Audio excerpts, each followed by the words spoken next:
Hi everybody, నమస్తే. Robin hood ఈ వారం వచ్చిన దాదాపు 70 కోట్ల above mid range cinema. So మన టాలీవుడ్ మేకర్లు చాలామందికి ఆవ్యాసం అంటే చాలా ఇష్టం. ఎందులోంచైనా వచ్చి ఆవ్యాసంలోకి వెళ్ళగలరు. వాళ్ళు ఏ వ్యాసం చెప్పమన్నా ఆ వ్యాసం స్టార్ట్ చేసి ఒక లైన్ చెప్పి తిన్నగా ఆ వ్యాసంలోకి వెళ్ళిపోతారు.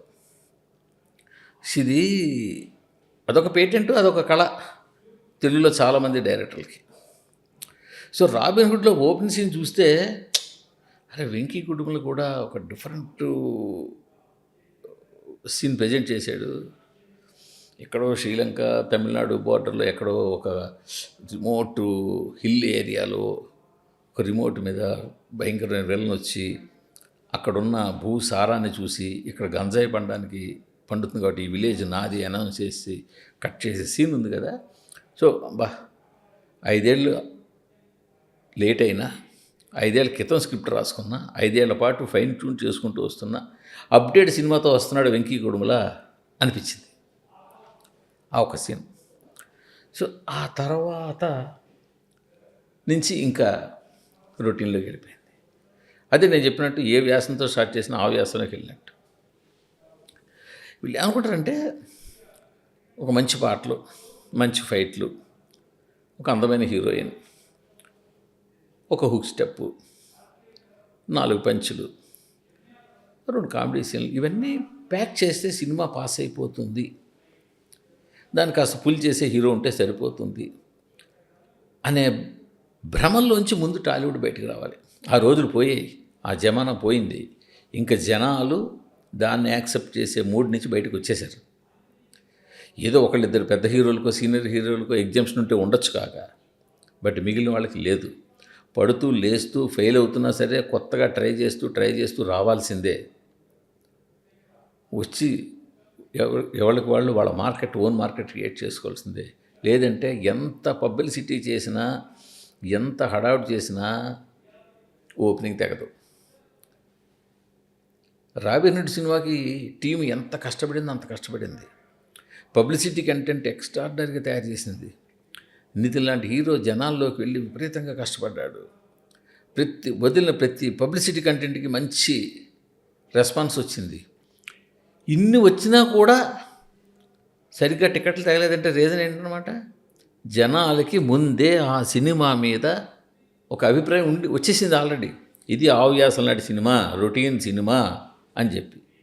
సో సినిమా కూడా అలాగే ఉంది. ఇప్పుడు రాబిన్ హుడ్ అంటే మనకు తెలుసు, పెద్దవాళ్ళు డబ్బులు కొట్టేసి పేదవాళ్ళకి ఇవ్వడం. సో హీరో అదే చేస్తాడు, బట్ హీరోకు రీజన్ ఉంటుంది. అది సినిమా బట్టి రీజన్ మారచ్చు. ఇందులో కూడా అలాంటి రీజనే. ఒక అనాథాశ్రమాన్ని ఆదుకోవడం కోసమని స్టార్ట్ చేస్తాడు. అనాథాశ్రమాలన్నింటినీ ఆదుకోవడం కోసం ఇదే పని చేస్తుంటాడు. సో ఆ లైన్లో అలా వెళ్ళారంటే వెళ్ళలా. జెంటిల్మెన్లో అర్జున్ని పట్టుకోవడానికి ప్రకాష్ రాజ్ రంగంలో దిగినట్టు ఇందులో నితిన్ని పట్టుకోవడానికి చాకు అనే ఇన్స్పెక్టర్ రంగంలో దిగుతాడు. సో మనం ఏమనుకుంటాం, ఓహో ఆల్రెడీ అక్కడ గంజాయి మాఫియా అది చూపించావు, ఇక్కడ విలన్ను కొంచెం జాదు అన్నట్టు చూపించావు, వాడిని పట్టుకోవడానికి ఒక బలమైన పోలీస్ ఆఫీసర్ని చూపించావు. సో వీళ్ళిద్దరి మధ్య టగ్ ఆఫ్ వార్ నడుస్తూ ఈ కథలో ఆ మాఫియా ఎలా లింక్ అవుతుంది అని మనం అనుకుంటాం. సో కొంతవరకు పర్లేదు. ఈలోగా హీరోయిన్ క్యారెక్టర్ ఎంటర్ అవుతుంది. హీరోయిన్ క్యారెక్టర్ కూడా డిఫరెంట్గా ప్లాన్ చేశారు. ఏంటి, నేను చాలా తెలివైన దాన్ని అనుకునే తెలివి తక్కువ అమ్మాయి. సో ఇదేదో కొంచెం వెరైటీగానే ఉంది. ఆ అమ్మాయి కూడా ఎంటర్ అయింది. సో ఇప్పుడు సీన్లన్నీ కలిసాయి. అరే బరే ప్లాట్ రెడీ చేశారా, బాగుంది, మంచి ప్లాట్ రెడీ చేశారు, పర్ఫెక్ట్గా అనుకుంటే తీసుకెళ్ళి కథని మాఫియాతో లింక్ చేశారు.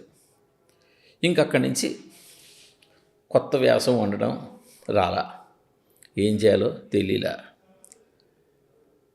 ఆ క్యారెక్టర్లన్నీ ఆ కొండ ప్రాంతంలోని విలేజ్కి చేరిన తర్వాత కథను ఎలా నడపాలి, కాస్త క్లారిటీగా ఎలా నడపాలి, తెలివైన ప్లే ఎలా రన్ చేయాలి. అప్పటిదాకా స్టార్టింగ్ నుంచి ఇంటర్వెల్ దాకా చూసాం సీన్స్, క్యారెక్టర్లు అన్నీని. సో కొత్త క్యారెక్టర్ని అక్కడి నుంచి ఇంట్రడ్యూస్ ఎలా చేయాలి, ఏం చేస్తే బాగుంటుందని చేయలేదు, ఏదేదో చేసుకెళ్ళిపోయాడు అంతే. ఇంకా ఆ ఏదేదో చేసుకెళ్ళిపోవడంతో సినిమా ఎక్కడికో వెళ్ళిపోయింది. ఇప్పుడు విలని అనేది మన తెలుగు సినిమాలు అంటే ఎలా చూపిస్తారంటే చాలా భయంకరంగా చూస్తాడు. బాబోయ్, ఇలాంటి రాక్షసులు ఎక్కడ ఉండరు ప్రపంచంలో చూస్తాడు. కానీ వాడు హీరోని ఢీకునే పరిస్థితి వచ్చేసరికి వాడు పరమ బొప్పుల్లో తయారవుతాడు. ఇది కూడా అంతే. అందుకని నేను అన్నాను రొటీన్ ఆవ్యాసం అని చెప్పేసి. సినిమాని ఎవరికి తప్పు ఉందా అంటే నితిన్ కష్టపడ్డాడు, స్టైల్గా ఉన్నాడు, ఈజీగా యాక్ట్ చేశాడు, బాగానే చేశాడు. సరే, శ్రీలీల అందంగా ఉంది, చిట్టుపట్టి డ్రెస్సులు వేసుకుని పాటలు యాక్ట్ చేసింది, తన పాత్ర మేరకు తను చేసింది. వెన్నెల కిషోర్ తన పని తను చేశాడు, విలన్. మరి ఎవరయ్యా ఫెయిల్ అయ్యారు అంటే దర్శకుడు రాసుకున్న కథ, రాసుకున్న సీన్లు, రాసుకున్న స్క్రీన్ ప్లే, ఈ మూడు సెకండ్ హాఫ్లో ఫెయిల్ అయ్యాయి.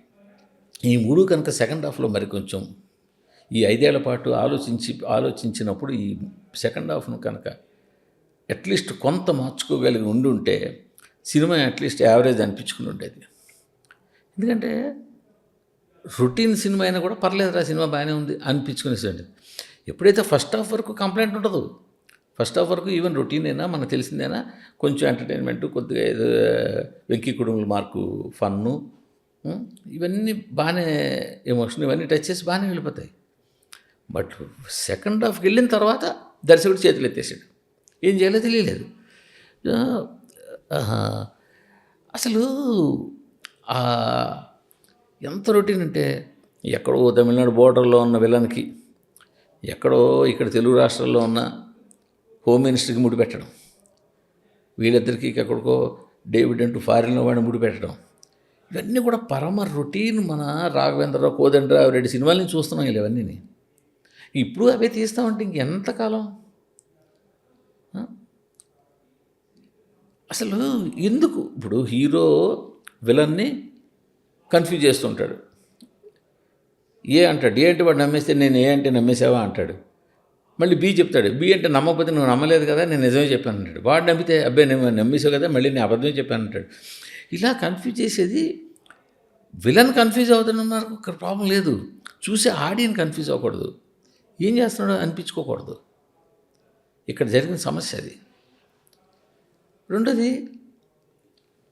విలన్కి ఎంతవరకు పెట్టుకోవాలో అంతవరకు పెట్టుకో.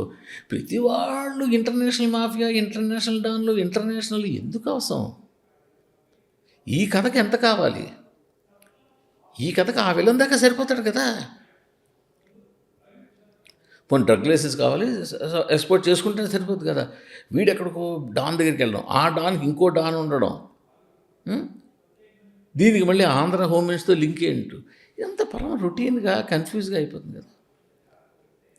ఒక్కసారి దర్శకుడు వెంకీ కుటుంబంలో కనుక సెకండ్ హాఫ్ ఒక్కటిని ప్లే చేసి చూసుకుంటే తను ఎక్కడ చొప్పు తీసాడో తెలిసిపోతుంది.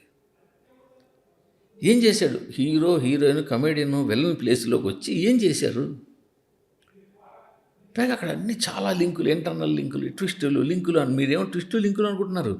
అవి మరీ ఎక్కువైపోవడం వల్ల ప్రేక్షకుడు ఏం చూస్తుందని అర్థం కానట్టు ఉంటుంది.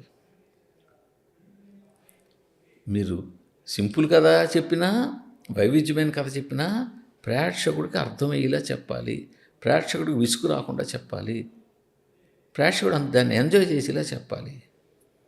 ఈ మూడు సెకండ్ హాఫ్లో మిస్ అయ్యాయి. నేను ఫస్ట్ హాఫ్ గురించి ఎక్కువ కంప్లైంట్ చేయట్లేదు, ఎందుకంటే ఫస్ట్ హాఫ్ వరకు పర్లేదు సినిమా, అది రొటీన్ సినిమా అయినా సరే ఫస్ట్ హాఫ్ వరకు దాన్ని ఏమో కంప్లైంట్ చేసేంత సినిమా కాదు. బట్ సెకండ్ హాఫ్కి వచ్చేసరికి సినిమాని పాడు చేశారు. సో అంచేత ఇప్పటికైనా కూడా ఆలోచించుకోవాల్సింది ఏంటంటే, జనాలు ఏం చూస్తున్నారు అన్నది ముందు మీరు డిసైడ్ అవ్వకపోతే మిడ్ రేంజ్ హీరోలకి చాలా కష్టం అయిపోతుంది, మిడ్ రేంజ్ సినిమాలకి చాలా కష్టం అయిపోతుంది. మీరు 10 కోట్లతో రొటీన్ సినిమా తీస్తే పెద్ద సమస్య ఏం కాదు, బట్ 70 కోట్లతో రొటీన్ సినిమా తీస్తే చాలా పెద్ద సమస్య. అందులో ఇంత పోటీలో 4 సినిమాల పోటీలో సినిమా వచ్చినప్పుడు మీరు ఇంత పబ్లిసిటీ చేసినా, ఇంత హడావిడి చేసినా, ఇంత హుక్ స్టెప్స్ చేసినా జనాలు టికెట్ తెగట్లేదు సరిగ్గా అంటే కారణం ఏంటి? జనాలు మీరు చూసేది అందరూ ఎంజాయ్ చేశారు. మీరు ఏ పబ్లిసిటీ కంటెంట్ ఇచ్చారో, ఏ హడావుడి చేశారో దాన్ని అంతటిని ఎంజాయ్ చేశారు. కానీ ఆల్రెడీ వాళ్ళు ప్రీ ఆక్యుపైడ్ అయి ఉన్నారు. ఈ సినిమా మనం థియేటర్లో చూడండిరా అని చెప్పి. అది క్లియర్గా బుకింగ్స్ చెప్పేస్తున్నాయి. దీన్ని మీరు గమనించుకోవాలి ముందు. మీ సినిమా ఎలా తీశారని కూడా మీరు గమనించుకోవద్దు. దర్శకులు, నిర్మాతలు, హీరోలు. జనాలు డ్యూయల్ మెంటాలిటీతో ఉన్నారు. ఓ పక్క మీరు ఇస్తున్న పబ్లిసిటీకి ఇస్తున్న ప్రతి మెటీరియల్ని ఎంజాయ్ చేస్తున్నారు. ఎందుకంటే అది ఫ్రీ ఆఫ్ కాస్ట్, యూట్యూబ్లో చూడటమే కదా. సో ఈ ఫ్రీ కంటెంట్ని ఎంజాయ్ చేస్తుంటే మనం సినిమా బడ్జెట్ చేసిన అనుకుంటున్నాం. కానీ వాళ్ళు ఏ సినిమాని చూడాలో, ఏ సినిమా చూడక ముందు డిసైడ్ అయిపోతున్నారు. ఏ సినిమా అంటే వాళ్ళకి ఏం రాగద్వేషాలు లేవు. ఈ హీరో, ఆ హీరో, ఈ బ్యానర్, ఆ బ్యానర్ కాదు. వాళ్ళు సబ్జెక్టు, రొటీన్ సబ్జెక్టుని చూడము. లేకపోతే ఈ ఓటీటీ సబ్జెక్టు వేరు, థియేటర్ సినిమా వేరు. థియేటర్లో చూడాలంటే ఈ సినిమా చూస్తాం, ఓటీటీలో చూస్తే ఇది చూస్తాం, ఇలా డిసైడ్ అయిపోతున్నారు. ఇదన్నీ దృష్టిలో పెట్టుకుని మీరు సినిమా చేయాలి డైరెక్టర్లు.